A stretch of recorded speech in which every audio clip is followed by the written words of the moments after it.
Денеска гласно бија црковните камбани. Православните христијански верници го слават Великден.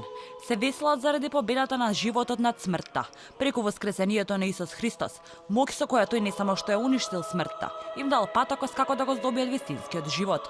Поклонувајќи се пред иконата на Христос, верниците се молат за среќа, здравје и берекет. Оние кои постале се причестуваат. Празникот го минуваат со саканите, на свечен семеен ручек го слават животот, се кршат со великденски јајца. Обавезно на овие празници идеме во црква.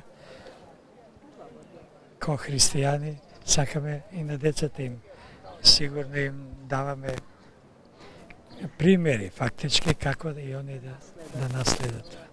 Кога има мир и љубов во нашите срца, тогаш е благодет за целата држава, за сиот народ. Како и секоја година, со Господ напред, си идеме во црква. И вчера, ни завчер бев, и вчера бев во Ѓурче, сега тука. За здраве Господ дека дава здравје за сите, а за вас младите најповечко да се живи и здрави. На ручак да си појдеме со фамилијата, само Господ здравје напред, за вас мајте. Дома семена, во семена атмосфера. Великден е символиката е љубов, така да бидат дома со семејствата, да се почитуваат и сакаат. Кога Господ Бог ни го откри вечниот живот, да не бидеме обземени со омраза и зло, туку да бидеме постојани во покајанието и престувањето, во воздржувањето и трпението, е пораката на која се повикаат свештениците на Великденската воскресна литургија.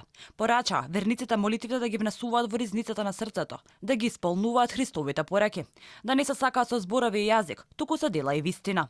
Во храмовите уште вчера се чувствуваше свечена атмосфера. Верниците се собраа да ја слушнат веста за Христовото воскресение, која на полнок ја објавија свештениците, пошто следеше кршењето со великденските јајца. Празнувањето на Великден продолжува и во следните 2 дена. Верниците со Христос воскресе, вистина воскреса. Се отпоздравуваат 40 дена, се до вознесението Христово Спасов ден.